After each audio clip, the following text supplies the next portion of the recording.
Hello बच्चों, let's see the following question है the vectors are DNA molecules that can carry a foreign DNA segment and replicate inside the host cell.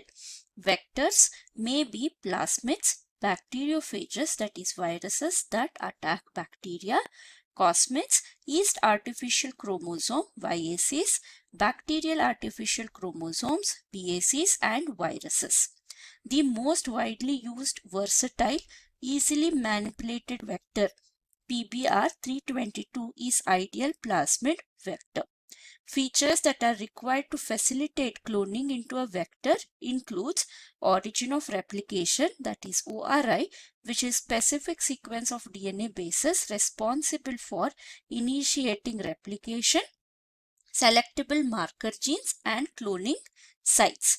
Selectable markers in vector options है are responsible for replication, B helping in selecting transformants from non-transformants, C code for proteins involved in the replicating plasmids, D contain unique recognition site.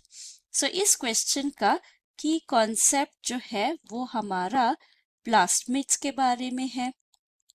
प्लास्मिड्स jeans होते हैं हमारे bacteria में, इनको हम extra chromosomal DNA बोलते हैं। Extra chromosomal मतलब chromosome जो जनरली ऑल द ऑर्गेनिजम्स में दिखते हैं वो नहीं है प्लास्मिड्स, ये क्रोमोसोम के अलावा बैक्टीरिया में पाए जाने वाला जेनेटिक इंफॉर्मेशन है।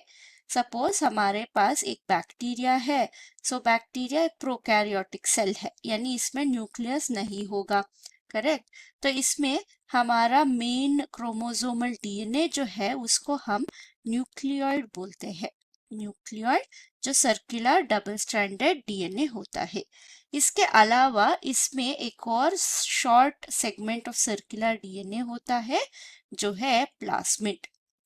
प्लास्मिड किसी भी यानी ऑल द बैक्टीरियाज में नहीं दिखाई देगा, ये कुछ ही बैक्टीरियाज में दिखाई देता है। इसमें क्या होता है, इसमें कुछ स्पेशल जीन्स पाए जाते हैं जो हमारा बैक्टीरिया को हेल्पफुल होता है। एग्जाम्पल जीन्स का एग्जाम्पल है एंटीबायोटिक रेसिस्टेंस जीन हो सकता है, या फिर कुछ टॉक्सिन प्रोड्यूस करने वाला जीन हो सकता है, एक्सेट्रा। तो अगर इस प्लास्मिड का स्ट्रक्चर देखे यानी PBR322 जैसा एक प्लास्मिड का स्ट्रक्चर देखे, ये एक सर्कुलर डीएनए होता है।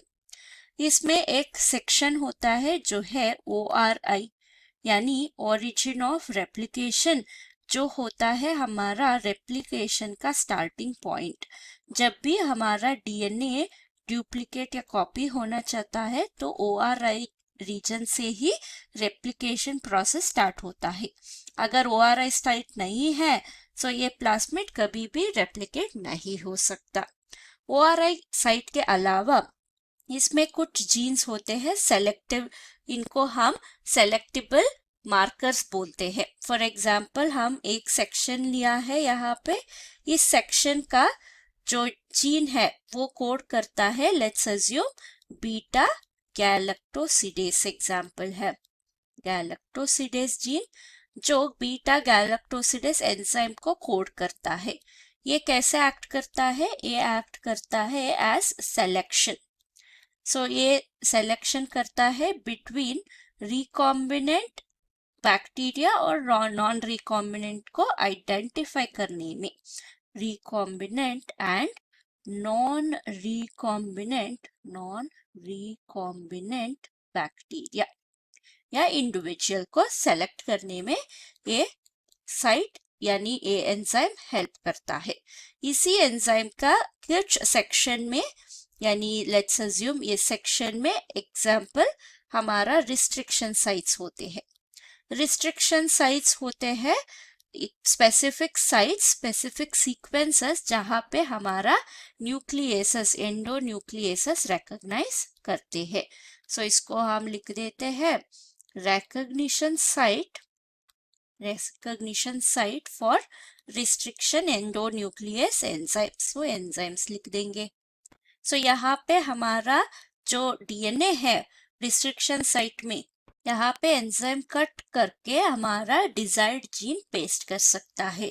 फॉर एग्जाम्पल लेट्स अज्यूम, सो यहाँ पे हमारा प्लास्मिड डीएनए है और यहाँ पे हमारा जो न्यू जीन है वो इंसर्ट हो गया, रिस्ट्रिक्शन एंजाइम पे कट होके यहाँ पे पेस्ट हो गया। तो हमारा जो बीटा गैलेक्टोसिडेस एंजाइम है वो क्या हो गया, वो इंटरप्ट हो गया। तो यहाँ पे क्या होगा, एंजाइम जो है प्रोड्यूस नहीं होगा, एंजाइम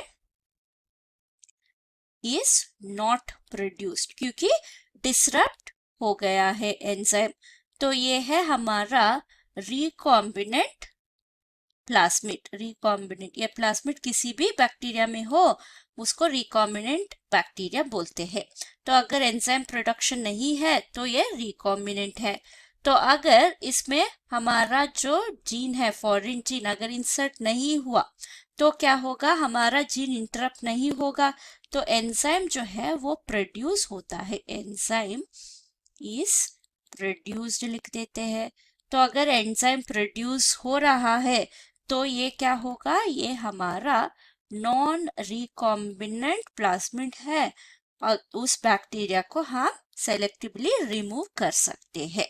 तो अगर ऑप्शन देखें हमारा आंसर क्या होगा, ये जो सेलेक्टेबल मार्कर्स होते हैं वो हेल्प करते हैं इन selecting transformant and non-transformant bacteria.